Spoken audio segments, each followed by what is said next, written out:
जो सामाजिक संगठन की संघर्षों से ही राजनीति के क्षेत्र में आए हैं और कांग्रेस में आजकल काफ़ी अहम भूमिका अदा कर रहे हैं, तो उनका हम स्वागत करते हैं।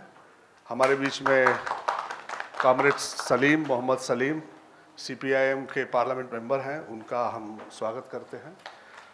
हमारे बीच में प्रदीप टमटा साहब हैं और आइए प्रदीप टमटा साहब हैं, कांग्रेस के पार्लियामेंट मेंबर हैं, हम उनका स्वागत करते हैं। और हमारे पुराने छात्र जीवन के दोस्त और हमारे संघर्ष में लगातार कंधे से कंधा मिलाकर रहने वाले साथी अली जावेद साहब, पार्लियामेंट मेंबर, वो भी हैं हमारे बीच में, हम उनका स्वागत करते हैं। और संदीप साहब कहाँ चले? यहाँ आइए आप यहाँ आइए। नहीं, पॉलिटिकल पार्टी भी है। तो संदीप दीक्षित जी हैं, हम लोगों के बहुत ही पुराने साथी और सामाजिक संगठनों के साथ बहुत बड़ी भूमिका अदा करने वाले, और मध्य प्रदेश में भी कुछ इन्होंने बड़ा जादू भी खेला इस चुनाव में भी, तो उनका हम बहुत स्वागत करते हैं कि हमारे बीच में आए हैं। तो और हम इंतज़ार कर रहे हैं और भी साथियों का, रवि प्रकाश वर्मा और दूसरे और साथियों का, जो लगातार शिक्षा के मुद्दे पर पार्लियामेंट के अंदर बात करते रहे। ये जो बैठक है, ये इसमें बहुत सारे सामाजिक संगठनों के लोग हैं। अशोक चौधरी जी फॉरेस्ट राइट्स के लिए काम करने वाले हमारे बीच में हैं। हमारे अलग अलग राज्यों से भी लोग आए हुए हैं जो शिक्षा के मुद्दे पर काम करते हैं। झारखंड से AK सिंह जी हैं, हमारे कर्नाटक से, हमारे आंध्र प्रदेश से और तमिलनाडु से लोग यहाँ आए हुए हैं। गौतम बंदोपाध्याय छत्तीसगढ़ से आए हैं। तो हमारी एक नेशनल काउंसिल की मीटिंग थी RTE फोरम की, कि इन चुनावों को देखते हुए शिक्षा जो सबसे पीछे रह जाती है उसको कैसे राजनीतिक एजेंडे में शामिल किया जाए, क्योंकि देश का विकास शिक्षा के बगैर हो नहीं सकता। और शिक्षा अगर विकास के एजेंडे में नहीं है तो जो विकास की बात करने वाले लोग हैं वो लोगों को गुमराह कर रहे हैं या बात जो है सही बताना नहीं चाहते हैं। क्योंकि बहुत सारे बच्चे, एक कानून बना था 2010 में, और हमने उम्मीद की थी कि कम से कम सारे बच्चे जो स्कूली शिक्षा के बाहर हैं वो इस कानून के जरिए शिक्षा के दायरे में आएंगे, उनको स्कूल मिलेगा और आउट ऑफ स्कूल की जो त्रासदी है इस देश से हमेशा के लिए खत्म हो जाएगी। और फिर कम से कम इस कानून के जरिए 8वीं तक लोग शिक्षा प्राप्त कर पाएंगे। और ये कानून कोई साधारण कानून नहीं था, ये फंडामेंटल राइट का एक हिस्सा है। आप जानते हैं कॉन्स्टिट्यूशनल अमेंडमेंट 2002 में हुआ, और उस कॉन्स्टिट्यूशनल अमेंडमेंट के ऑब्लिगेशन के बतौर ये कानून बनाया गया था जो 2010 में पारित हुआ। लेकिन 8 साल हो गए और आप सब हमारे माननीय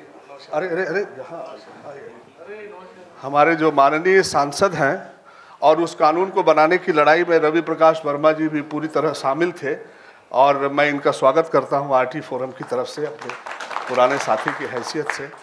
तो 8 साल हो गए इस कानून को लागू हुए। सिर्फ 12%, 1.5 मिलियन स्कूल्स में 12% स्कूलों में ये कानून लागू हो पाया। अगर कानून जिसके लिए 100 साल संघर्ष चला और कानून फंडामेंटल राइट से जुड़ा हुआ, अगर वो लागू नहीं हो पाया तो आप समझ सकते हैं कि क्या हालत है हमारे देश के अंदर। 12%। अभी पार्लियामेंट में एजुकेशन मिनिस्टर ने कहा कि 9 लाख टीचर्स की कमी है एलिमेंट्री लेवल पर और 1.1 लाख सेकेंडरी लेवल पर।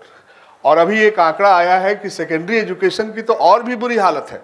100 अगर आपके पास एलिमेंट्री स्कूल हैं तो 4 केवल सेकेंडरी स्कूल हैं, और वो भी इतनी दूरी पर है कि बच्चियां तो उस एक्सेसिबल नहीं है, वहाँ जा नहीं सकती है।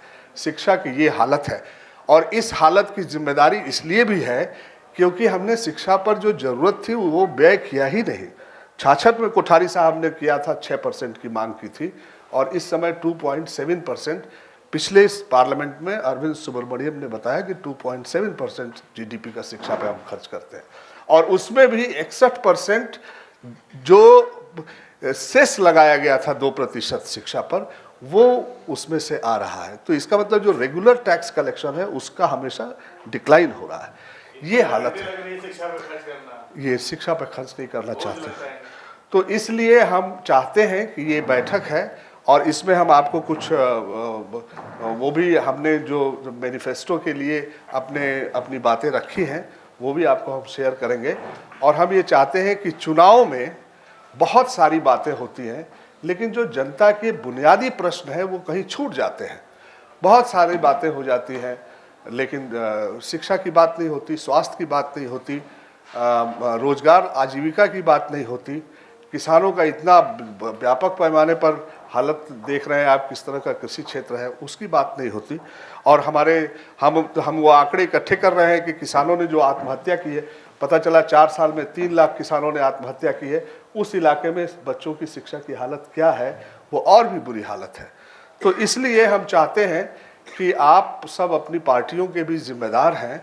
जब तक पार्टियां इसको नहीं एजेंडे के बतौर कबूल करेंगी और उस पर युद्ध स्तर पर काम नहीं करेंगी, तब तक देश के सारे बच्चे स्कूल तक पहुंच नहीं पाएंगे। और उनकी बेसिक एजुकेशन, कम से कम 12वीं तक की शिक्षा, ये तो एक देश को देना चाहिए अपने बच्चों को। आप प्राइवेट सिस्टम को हायर एजुकेशन में इन्वॉल्व करते हैं, करिए, लेकिन वो भी रेगुलेशन के जरिए होना चाहिए। लेकिन कम से कम बेसिक एजुकेशन, 12वीं तक एजुकेशन, अब तो सस्टेनेबल डेवलपमेंट गोल्स की भी बात होने लगी है कि 2030 तक एजेंडा सेट हो गया कि 12वीं तक कोई बच्चा स्कूल से और बच्ची स्कूल से बाहर नहीं रहेगी। तो ये जिम्मेदारी अगर देश नहीं लेगा तो फिर कैसे होगा। वायदे हम बहुत कर रहे हैं, लेकिन वायदे जमीन पर सच्चाई में बदल नहीं पा रहे हैं, ये कैसे होगा। और मैं आपके ध्यान में लाना चाहता हूँ कि पिछले सालों में 1.5 लाख स्कूल बंद हुए हैं, सरकारी स्कूल बंद हुए हैं, इस नाम पर कि बच्चे वहाँ नहीं हैं। बच्चे हैं उस इलाके में, लेकिन वो लो कास्ट प्राइवेट स्कूल में जा रहे हैं। तो अगर देश में फ्री एंड कंपलसरी कानून है, तो फिर सरकार ये जिम्मेदारी क्यों नहीं लेती है कि उन लो कास्ट प्राइवेट स्कूल में जहां रद्दी किस्म की शिक्षा दी जाती है, वहां से बच्चों को सरकारी स्कूल में वापस लाए और अपने स्कूलों को मजबूत करें और ऐलान कर दे कि हम पब्लिक एजुकेशन सिस्टम के जरिए गुणवत्तापूर्ण शिक्षा लोगों को देंगे। उसके लिए जरूरी इंफ्रास्ट्रक्चर है, टीचर्स है, जो जरूरी लर्निंग मटेरियल है, टीचिंग मटेरियल है, वो सारी चीजें मुहैया की जाएंगी। कम से कम एक काम कोई, आप लोगों ने बहुत काम किया है, मैं राजनीतिक दलों के खिलाफ बात नहीं कर रहा हूं, बहुत काम किए, लेकिन एक टास्क अगर ले लिया जाता कि साहब यूनिवर्सलाइजेशन ऑफ एजुकेशन इस देश में होगा, और उससे आप क्या है, उससे लोग अपनी जिंदगी जीने का रास्ता खुद भी ढूंढ लेंगे, खुद आगे बढ़ जाएंगे। तो इसीलिए मैं आप सब से निवेदन कर रहा हूं कि इस मुद्दे पर हमने अपने मटेरियल भी आपको दिए हैं और हम चाहेंगे कि आप अपनी बातें रखें। और हम चाहेंगे कि कुछ सवाल जवाब भी होंगे, क्योंकि यहाँ बहुत सारे एक्टिविस्ट हैं, वो आए हैं, वो कहते हैं कि बार बार हम लोग आते हैं और पार्लियामेंट मेंबर्स को सुनते हैं, लेकिन हमारे भी कुछ सवाल हैं जिसका जवाब एक जिम्मेदार राजनीतिक हस्ती के नाते उनको देना चाहिए। तो आप उनके भी सवालों को सुनें और उनका जवाब दें। और मैं चाहूँगा कि अब ये बातचीत का सिलसिला रवि प्रकाश वर्मा जी से शुरू करें।